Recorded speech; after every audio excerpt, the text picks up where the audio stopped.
manusia. Dan Pak Thomas kan ada satgasnya, di mana kementerian Anda juga tergabung di dalamnya. Sekarang kalau kita bicara hak asasi manusia, Pak Thomas, semua pihak yang berperkara dalam contoh kasus ini lahan yang sedang berperkara dengan BMKG, itu adalah hak asasi manusia juga. Pak Thomas, catatan Anda seperti apa, termasuk soal kasus-kasus yang kita hadapi belakangan ini? Ya, baik. Terima kasih Mas Doni dan Bapak-Bapak narasumber yang ada di studio pada malam hari ini. Saya tidak ingin membahas secara detail ya mengenai kasus yang tadi mungkin secara spesifik dibahas begitu Mas Doni. Iya. Tapi saya kembalikan kepada tema kita pada malam hari ini. Berantas preman berbaju emas, dan mungkin beberapa waktu belakangan ini memang menjadi keresahan kita semua. Keresahan publik terutama. Bahkan sebenarnya tafsiran untuk apa yang mesti harus kita lakukan, apa yang mesti harus negara lakukan sudah jelas. Dari perintah Bapak Presiden sendiri beberapa waktu lalu, tindak tegas kalau memang ada dalam tanda kutip perilaku ormas yang dianggap melanggar hukum. Saya pikir tidak ada terjemahan lain dari ketegasan Bapak Presiden mengenai hal ini. Itu satu soal.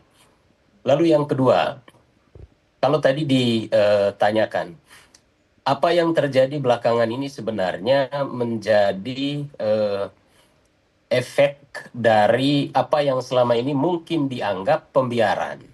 Itu juga mungkin yang membuat masyarakat atau publik greget gitu. Iya. Dalam arti tertentu, kok seperti ada yang menganggap mereka atau oknum-oknum tertentu, saya tidak spesifik berbicara mengenai satu atau dua ormas, yang dianggap kebal hukum misalnya. Nah itu kan jadi catatan juga bagi publik atau bagi masyarakat saat ini. Jadi saya sepakat dengan yang tadi Pak Ogro sampaikan atau dari Pak Wilson sendiri, dan saya pikir juga secara tegas ya disampaikan. Kalau kita ambil contoh GRIP, sebenarnya beberapa waktu lalu teman-teman GRIP juga sudah menyampaikan secara tegas. Kalau ada anggota mereka yang melanggar hukum, silakan ditindak tegas. Gitu. Iya. Nah itu pernyataan yang menurut saya sudah sangat kuat. Dan kita tidak perlu terjemahan apa-apa lagi. Iya. Gitu. Artinya semua sama di mata hukum ya Pak Thomas ya? Saya rasa harus seperti itu. Nah, cuma sekarang pertanyaannya Pak Thomas, Satgas Pemberantasan Premanisme ini kan di mana kementerian Anda juga ada di dalamnya, itu kan menjadi sebuah harapan dari masyarakat. Sepertinya ini kok giginya belum kelihatan, atau memang on progress, atau langkah-langkah antar kementerian yang ada dalam Satgas itu berbeda-beda tetapi tetap satu tujuan. Apa yang bisa Anda sampaikan? Ya, mengenai apa yang tadi Mas Doni sampaikan, memang ini semua sedang dalam proses. Oke. Artinya penanganannya ya. Apa yang saya hanya sedikit memberi catatan saja. Selain tadi bicara tentang upaya penegakan hukum, tentu dari porsi pemerintah sendiri saat ini, terutama misalnya Kementerian Dalam Negeri yang punya fungsi melakukan pembinaan terhadap ormas misalnya, atau ada Kementerian Hukum terkait dengan status hukum ormas-ormas tertentu. Nah, nih hal-hal seperti ini yang tentu menjadi catatan, termasuk dari Kementerian Hak Asasi Manusia sendiri, untuk bisa bersinergi lebih baik dalam konteks pendampingan atau pembinaan ormas-ormas yang ada di Indonesia. Mas Doni ketahui, jumlah ormas di Indonesia saat ini kurang lebih itu 340.000 sekian. Semoga saya tidak salah, kalau ada beberapa penambahan. Oke. Nah, Tolong kalau kita diklarifikasi melihat, Pak, karena saya dapat data lebih dari 554.000. Ya, Apakah semuanya rasanya berbadan betul. hukum atau tidak? Mungkin Bapak yang lebih tahu. Ya, betul. Ya, jadi data sekitar itu kira-kira saya pikir kita sepakat aja begitu, dan jumlah ratusan ribu sekian Banyak itu sekali Pak. banyak sekali. Dan kita melihat sebenarnya dari Kementerian Hak Asasi Manusia sendiri ini sebuah potensi kalau kami melihatnya. Potensi dalam konteks apa? Potensi kalau bicara tentang hak asasi manusia, bicara tentu kebebasan berekspresi, kebebasan berserikat, kebebasan berkumpul, dan itu dilindungi oleh Ya, undang-undang. dan Kan begitu. itu hak asasi Nah, manusia juga kan? itu aspek hak asasi manusia. Tapi ketika ormas Nah, melanggar hak asasi manusia yang lain, itu juga PR Pak. nah, ini yang kita jadi bahan diskusi pada malam hari ini sebenarnya. Ya, oke. Jadi apakah dengan kegelisahan masyarakat yang terjadi belakangan ini, itu harus direspon seperti apa? Kalau dari kami, Kementerian Hak Asasi Manusia, tidak serta-merta seperti yang mungkin belakangan berkembang wacananya, misalnya melakukan pembubaran, kan tidak serta-merta harus dengan solusi seperti itu. Ya. Nah, apa yang kita lakukan dalam konteks ini menurut saya yang lebih pas dan yang lebih elegan menurut saya adalah ya kita harus melakukan pendampingan, harus melakukan pembinaan terhadap ormas-ormas ini. Di Oke. satu sisi harus sejalan dengan langkah atau tindakan penegakan hukum dalam konteks ada tindakan-tindakan atau oknum-oknum anggota ormas yang melakukan pelanggaran hukum. Ya. Saya rasa poinnya ada di situ, Mas. Yang bisa dibina, yang nggak bisa dibina, dibinasakan, Pak. Sebentar, saya kembali ke Pak Ugro. Pak Ugro, Iya. ini kalau aparat juga tidak bertindak tegas, itu juga sama dengan aparat melanggar hak asasi manusia loh, Jenderal. Ya, jadi masalah preman ini kita ingat tahun 80 ya. Itu pernah ada operasi sapu jagat. Aduh, jauh sekali Pak, belum lahir. Iya. Nggak, itu orang pakai tato dicari kabur semua. Oh, iya. Tapi tahun 2024, 2025 sekarang muncul lagi preman. Apakah pemberantasan seperti itu tuh menyelesaikan masalah? Ternyata tidak. Ternyata tidak. Tahun 94 Pak Sutioso waktu itu masih Kasdam Jaya. Saya masih ingat. Saya Wakapolres KP3 Tanjung Priok. Semua Polres kumpulan preman-preman dibawa ke Rindam Jaya, dilatih selama 1 minggu. Oh, dibina kayak Kang Deddy ya? Dibina ya. Selama Hasilnya? 1 minggu, kemudian dapat sertifikat, dapat celana hijau, dapat kaos hijau. Begitu keluar, bukannya berubah. Saya alumni Rindam Jaya. Oh. Lebih takut orang. Makin berani.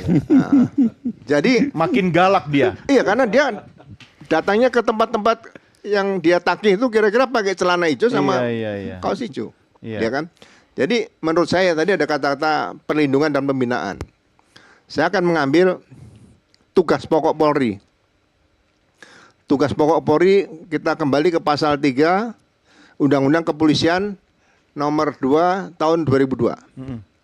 Disebutkan sebagai pelaksana fungsi pemerintah di bidang kepolisian adalah Kepolisian Negara Republik Indonesia.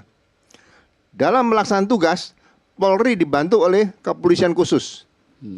Kemudian penyidik pegawai negeri sipil atau PPNS, dan ketiga Pam Swakarsa. Pam Swakarsa ini artinya? Nah, Pam Swakarsa ini sebetulnya kedua unsur tadi yang Kepolisian Khusus dan PPNS itu di ayat selanjutnya diatur oleh undang-undang masing-masing.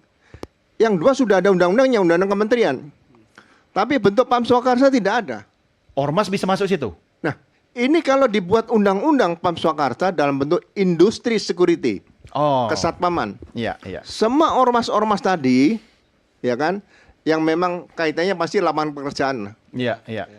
dimasukkan dalam satu lembaga Pam Swakarsa tadi, atau industri security, Iya. dan dididik. Iya. Tahun Sayangnya 2000 belum ada aturannya Iya. ya. Undang-undangnya harus dilahirkan tentang undang-undang industri security. Tapi sekarang ini polisi kan punya fungsi Binmas. Pembina masyarakat. Nah, ini belum bekerja penuh. Ya. Kalau ini bisa bekerja penuh, undang-undang bisa disahkan oleh pemerintahan Pak Presiden Prabowo sekarang 2024 sampai 2029 menjadi lembaga sendiri yang punya otoritas yang bagus nih. Ya kan? Saya pernah diskusi dengan mantan mungkin direktur utama Pegadaian. Menghadap saya waktu itu saya Kabarkam 2012 2013. Pak Ugro, saya akan minta pengamanan untuk seluruh kantor-kantor Pegadaian. Outletnya. Iya. Ada berapa, Pak? Kurang lebih 4.200 outlet se-Indonesia karena dulu banyak pencurian. Iya, minta ke polisi Ya. maksudnya. Kalau satu outlet dijaga 10 polisi, 3 Habis sip, polisinya, 2 Pak. sip, 3 regu ya. Iya. Berarti 10 polisi jaga satu outlet. Berarti 44.000 polisi akan jaga Pegadaian. Hanya ngurusi Pegadaian. Nah, berarti 10% kekuatan polisi di Pegadaian. Saya tolak. Pak, lebih bagus dengan Satpam. Nah, BUMN sekarang 69. Kurang lebih ya. Nah, kalau masing-masing 4.200 kali berapa, kurang lebih ada 44.000 Satpam. Khusus Pegadaian. Nah, kalau seluruh BUMN kemudian kantor pemerintah daerah. Saya yakin satpam di Indonesia bisa mencapai 20 juta. Iya, iya. Kalau kemarin debat Capres-Cawapres kan hanya 19 atau 18 juta. Saya siap menjadikan satpam 20 juta. Nah, kalau satpam 20 juta bisa dibentuk di sini, dilatih, Pak. Iya. Bisa close protection atau semacam bodyguard. Iya, nanti polisi yang latih ya. Bisa pengamanan, misalnya tadi ada tanah kosong. Iya. Lewat di sini. Oke. Jadi jangan mereka ditarik biaya untuk pendidikan satpam. Oh. 2015 saya bilang waktu itu Wakapolri almarhum Pak Safrudin. Saya dari dulu paling anti kalau satpam diminta biaya. Tapi alasan karena presiden baru waktu itu Pak Jokowi dijadikan PNBP. Untuk menjadi satpam harus membayar 9 juta. Untuk Menjadi sekolah satpam. pelatihannya. Iya. Sekarang untuk menjadi Akabri saya menjadi Letnan 2 tidak pernah bayar. Oke, ya. Nah, di sini perbandingan seperti ini kalau Ya. ini bisa Oke. dibangun, Ya. saya rasa yang preman lah katakan gitu yang tidak ada lapangan kerjaan, kita taruh di sini. Iya, oke, baik. Menarik ini idenya Pak Ugro. Tapi kita harus rehat sejenak ya. Bang Wilson tahan dulu Pak Zul. Saya tahu Anda ingin memberikan respon. Kita akan lanjutkan diskusi kita di segmen berikutnya. Pemirsa jangan kemana-mana, Merah Putih segera kembali sesaat lagi.